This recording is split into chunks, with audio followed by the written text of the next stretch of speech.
Hi అండి. ముందు వీడియోలో ఈ బ్లౌజ్ కటింగ్ చూపించాను. ఈ రోజు వీడియోలో స్టిచ్చింగ్ చూపిస్తాను. నేను ఒరిజినల్ క్లాత్ని లైనింగ్ క్లాత్ని కూడా గమ్ పెట్టి జాయిన్ చేశాను. ముందైతే ఫ్రంట్ పార్ట్ స్టిచ్చింగ్ చేస్తున్నాను. చూసారు కదా, మెయిన్ డాట్ షోల్డర్కి తిన్నగా ఉండాలి. తర్వాత ఉక్సు పట్టి కాజా పట్టి దగ్గర ఉన్న డాటు, ఆ తర్వాత మెయిన్ డాట్ని పట్టేసుకుని చంక దగ్గర నుంచి ఇలాగా కుట్టుకుంటూ వెళ్ళిపోవాలి. చూసారు ఎంత చక్కగా వచ్చేస్తుందో. తర్వాత వచ్చేసి రెండోది కూడా అంతేనండి. సేమ్ ఇలాగా సగానికి ఫోల్డ్ చేసుకుని షోల్డర్కి తిన్నగా కుట్టుకుంటూ వెళ్ళిపోండి. ఇలాగా ఇక్కడ రఫ్ ఇచ్చేసేయండి. మళ్ళీ ఇక్కడ ఉక్సు పట్టి కాజా పట్టి దగ్గర ఉన్న డాటు, ఆ తర్వాత మెయిన్ డాట్ని పట్టేసుకుని ఇలా చంక వైపుకి ఇలా కలుపుకుంటూ వెళ్ళిపోవాలి.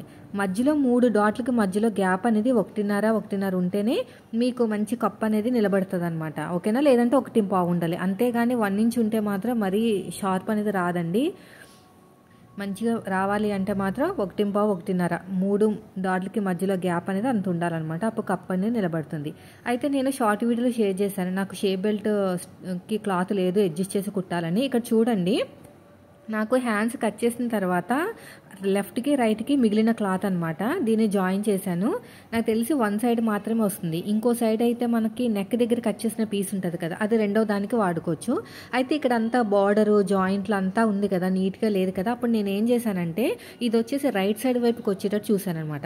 ఏ షేప్ అయితే మీకు ఉక్సు పట్టి కాజా పట్టి వైపుకి వెళ్తుందో ఆ షేప్ అనేది పాదం వైపు పెట్టేసుకోండి ఇలాగా. ఓకేనా? ఇలా ఓపెన్ చేసేసుకుని మొత్తం కూడా ఒక టాప్ స్టిచ్ అనేది వేసేసుకోండి. తర్వాత మళ్ళీ క్లోజ్ చేసుకుని కార్నర్ నుంచి కుట్టుకుంటూ వచ్చేసేయండి. ఇలా కార్నర్ నుంచి నీట్గా కుట్టుకుంటూ ఇలా వచ్చేసేయాలి.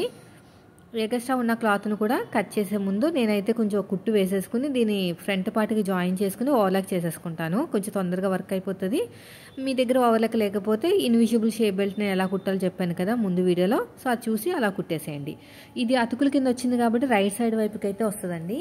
ఇప్పుడు వచ్చేసి రెండవ షేప్ బెల్ట్. ఏ షేప్ అయితే మీకు సైడ్ జాయింట్ వైపుకి వెళ్తుందో ఆ షేప్ అనేది పాదం వైపు పెట్టాలి. ఇలాగా ఇలా పెట్టేసుకుని స్ట్రేట్గా స్టిచ్ చేసుకుంటూ వెళ్ళిపోండి. ఇప్పుడు ఎక్స్ట్రా ఉన్న క్లాత్ను కూడా నీట్గా ఇలా కట్ చేసేసుకోండి. ఇక్కడ కూడా అంతే. ఇప్పుడు ఇలా ఓపెన్ చేసేసుకుని లైనింగ్ మీద కుట్టు పడేటట్టు నీట్గా కుట్టుకుంటూ వెళ్ళిపోండి. లైనింగ్ మీద కుట్టు పడేటట్టు మళ్ళీ క్లోజ్ చేసుకుని ఇంకో స్టిచ్ అయితే వేసేసుకోండి. ఇలాగా ఇటు సైడ్ కూడా అంతే. ఇలా చక్కగా నీట్గా కుట్టుకుంటూ వెళ్ళిపోవాలి. ఇటు సైడ్ కూడా అంతే. ఇప్పుడు ఎక్స్ట్రా ఉన్న క్లాత్ను కూడా కట్ చేసుకోండి. ఇలాగా ఇలా చక్కగా ఎక్స్ట్రా ఉన్న క్లాత్ను కూడా నీట్గా ఇలా కట్ చేసుకోవాలి. ఇప్పుడు ఫ్రంట్ పార్ట్ని రెడీ చేసి పెట్టుకున్నాం కదా, దీన్ని జాయిన్ చేసేద్దాం. ఎలా జాయిన్ చేయాలంటే మనకి ఏ షేప్ ఎటు వస్తుందో చెక్ చేసుకుంటే మీకు ఫ్రంట్ పార్ట్ పైనుంచి ఒకటి, ఫ్రంట్ పార్ట్ అడుగు భాగం నుంచి ఒకటి వస్తుంది అనమాట స్టిచ్చింగ్ అనేది. ఇలా నీట్గా కుట్టుకుంటూ వెళ్ళిపోండి ఇలా మొత్తం కూడాని. మళ్ళీ ఇలా ఓపెన్ చేసేసుకుని లైనింగ్ మీద కుట్టు పడేటట్టు ఒక స్టిచ్ వేసేసుకుందాము. అంతకంటే ముందు నేను ఓవర్లాక్ చేయాలి కదా, అందుకని కుట్టు వేయట్లేదు. రెండవ షేప్ బెల్ట్ కూడా అంతే. ఇలా మెయిన్ డాట్ ఇలా స్టిచ్చింగ్ చేసుకుంటూ వెళ్ళిపోవాలి. మెయిన్ డాట్ పాదం వైపు పెట్టేసుకుని ఇప్పుడు నేను ఓవర్లాక్ చేసిన తర్వాత ఒక టాప్ స్టిచ్ అయితే వేసేస్తున్నాను. ఇప్పుడు నీట్గా వచ్చేసింది చూసారా. రెండోది కూడా అంతేనండి. రెండోది కూడా ఒక టాప్ స్టిచ్ వేసేసుకోండి. ఇప్పుడు ఎడమ చేతి వైపు కాజా పట్టి, కుడి చేతి వైపుకి ఉక్సు పట్టి వస్తుంది.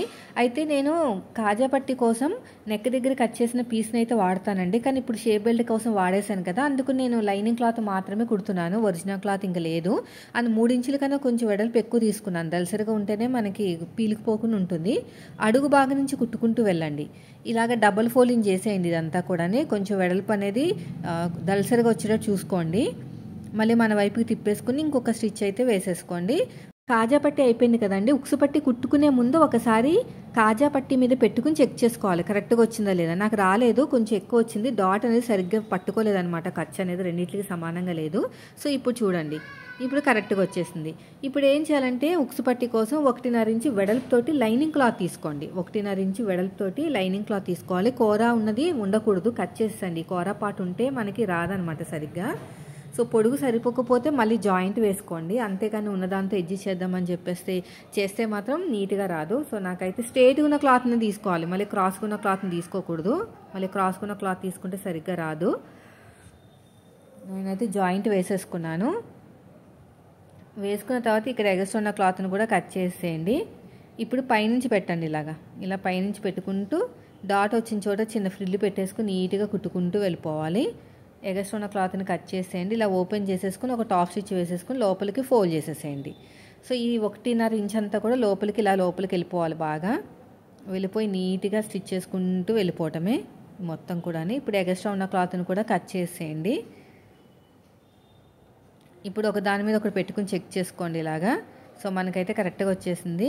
ఇప్పుడు వెనకాల పార్ట్, బ్యాక్ పార్ట్లో మెయిన్ డాట్లు కూడా వేసుకోవాలి. నడుము దగ్గర ఈక్వల్గా ఉండాలి, షోల్డర్కి తిన్నగా ఉండాలి.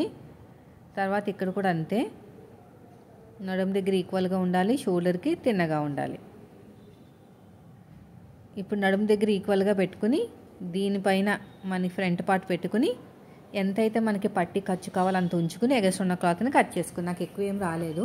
ఇప్పుడు కూర ఉన్న క్లాత్ని తీసుకోండి, నేను చెప్తూ ఉంటాను కదా వీడియోలో, కూర ఉన్న క్లాత్ని తీసుకుని మన నడుము పట్టికి వాడుకోవాలని. 1.5 ఇంచు ఉంటే సరిపోతుందండి. పైనుంచి కుట్టాలి ఇలాగా. డాట్ వచ్చిన చోట చిన్న ఫ్రిల్లు పెట్టేసేయండి ఇలాగా. ఇలా నీట్గా కుట్టుకుంటూ వెళ్ళిపోవాలి. ఇక్కడ కూడా అంతే, డాట్ వచ్చిన చోట చిన్న ఫ్రిల్లు పెట్టేసుకోండి. ఒక టాప్ స్టిచ్ అయితే వేసేసుకోండి మొత్తం. ఇలా ఒక టాప్ స్టిచ్ అనేది వేసేసుకోవాలి. ఇలా నీట్గా నడుము దగ్గర ఈక్వల్గా పట్టేసుకోండి. తర్వాత మనం తీసుకున్న ఆది బ్లౌజ్ను కూడా నడుము దగ్గర ఈక్వల్గా పట్టేసుకుని ఒక మార్కింగ్ అయితే వేసుకోండి. ఇక్కడ ఒక మార్కింగ్ వేసేసుకోండి. తర్వాత కాజాపట్టి వైపుకి, తర్వాత ఉక్సు పట్టి వైపుకి,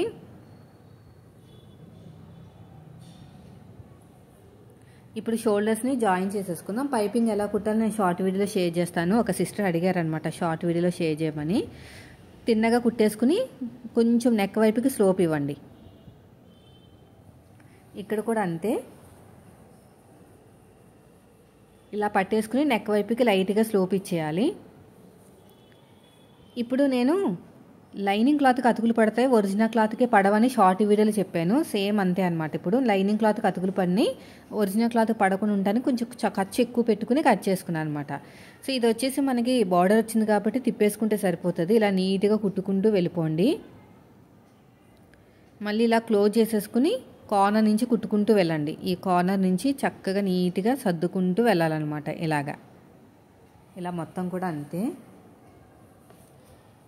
ఇదంతా కూడా జాయిన్ చేసేసుకోండి. చక్కగా జాయిన్ చేసుకుంటూ వెళ్ళిపోవాలి ఇలా మొత్తానికి. ఎగస్ట్రా ఉన్న క్లాత్ని కూడా కట్ చేసేయండి. ఇలా ఎగస్ట్రా ఉన్న క్లాత్ని కట్ చేసుకుని ఇలా మొత్తం కూడా నీట్గా కుట్టుకుంటూ వెళ్ళిపోవాలి. ఇటు సైడ్ కూడా అంతే. మిడిల్లో ఒక చిన్న టక్ ఇచ్చేసేయండి. సగానికి ఫోల్డ్ చేసుకుని చక్కగా చెక్ చేసుకోండి. పైపింగ్ కోసం షార్ట్ వీడియోలో షేర్ చేస్తాను.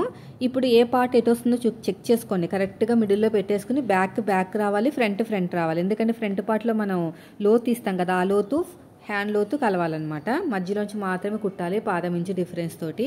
మళ్ళీ ఉల్టా తిప్పేసుకుని ఇంకొక స్టిచ్ అయితే వేసేసుకోండి. ఇలా చక్కగా నీట్గా కుట్టుకుంటూ వెళ్ళిపోవాలి.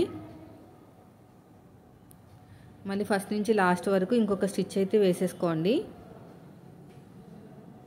ఇలా మొత్తం కూడా ఇలా మొత్తం నీట్గా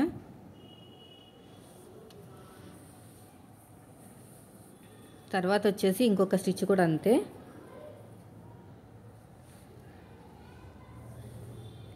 మళ్ళీ మన వైపుకి ఫస్ట్ వచ్చేసి తర్వాత ఇంకొక స్టిచ్, ఇంకొక స్టిచ్ అనేది వేసేసుకోండి. తర్వాత ఫస్ట్ నుంచి లాస్ట్ వరకు ఇంకో కుట్టు వేసేసుకోండి. ఇలా ఫస్ట్ నుంచి లాస్ట్ వరకు ఇంకొక స్టిచ్ అనేది వేసేసుకోండి. ఎగస్ట్రా ఉన్న క్లాత్ని కట్ చేసుకోండి. ఇప్పుడు నెక్స్ట్ వచ్చేసి హ్యాండ్ లూజు, ఆర్మ్ లూజు, నడుము లూజు ఈ మూడింటిని కలుపుకుంటూ వెళ్ళాలి. బ్యాక్ పార్ట్ నుంచి మాత్రమే కలపాలండి, ఫ్రంట్ పార్ట్ నుంచి కలపకూడదు. ఫ్రంట్ పార్ట్ నుంచి కలిపితే లోతు ఉంటుంది కదా, మన ఆర్మ్ లూజ్ అనేది లూజ్గా వచ్చేస్తుంది అనమాట, లేదంటే టైట్గా వస్తుంది. సో కాబట్టి మీరు బ్యాక్ పార్ట్ నుంచి మాత్రమే సైడ్ జాయిన్ చేసుకోండి. హ్యాండ్ లూజ్ ఫస్ట్ కొంచెం లూజ్గా కుట్టుకోండి ఒక గీత అంతా. ఎందుకంటే మనం తీసుకున్న బ్లౌజ్ ఏమో ప్లెయిన్ బ్లౌజు, మనం కుడుతున్న బ్లౌజ్ వచ్చేసి లైనింగ్ బ్లౌజ్ కదా, మళ్ళీ టైట్ అయిపోతుంది. అందుకని కొంచెం లైట్గా ఒక గీత అంతా లూజ్ పెట్టాలన్నమాట మనం కుట్టే దానికన్నా. నేనైతే గీత ఎక్కడుందో దాని పక్క నుంచి కుడుతున్నాను, దాని మీద నుంచి కుట్టట్లేదు. చంక వైపుకి బయట నుంచి కుడుతున్నాను అనమాట. నడుము దగ్గర కూడా అంతే, జస్ట్ లైట్ ఒక గీత అంతా సరిపోతుంది. మళ్ళీ ఇంకొక స్టిచ్, మళ్ళీ ఉల్టా తిప్పేసుకుని ఇంకొక స్టిచ్. తర్వాత ఈ సైడ్ కూడా అంతే, ఇలా కుట్టుకుంటూ వెళ్ళిపోండి. ఎగస్ట్రా ఉన్న క్లాత్ని కట్ చేసేయండి.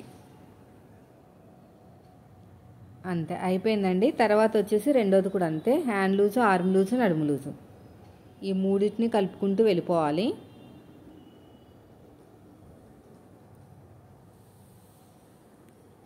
హ్యాండ్ లూజ్ ఫస్ట్,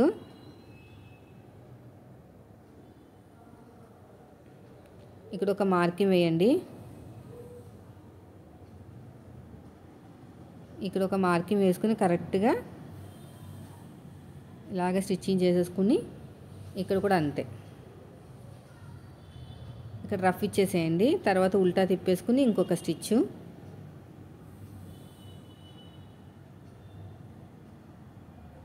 తర్వాత వచ్చేసి ఇంకొక స్టిచ్. సైడ్కి కూడా నీట్గా కుట్టేసేయండి. ఇలాగా ఎగస్ట్రా ఉన్న క్లాత్ను కూడా కట్ చేసేయండి. ఇలాగా కటింగ్ అనేది చేసేసుకోవాలి. అంతేనండి, చూసారు ఎంత సింపుల్గా అయిపోయిందో. ఇక చూసుకోండి, హ్యాండ్ లూజ్ కరెక్ట్గా పెట్టాను లేదని చెక్ చేస్తున్నాను. కరెక్ట్గానే ఉంది, కొంచెం లూజ్ వచ్చినట్టుంది. ఇక నేను కుట్టి వేసేస్తే సరిపోతుంది. సో కటింగ్ వీడియో కూడా పెట్టాను, ఎవరికైనా కావాలంటే ఒకసారి వచ్చి చూడండి. Thank you for watching.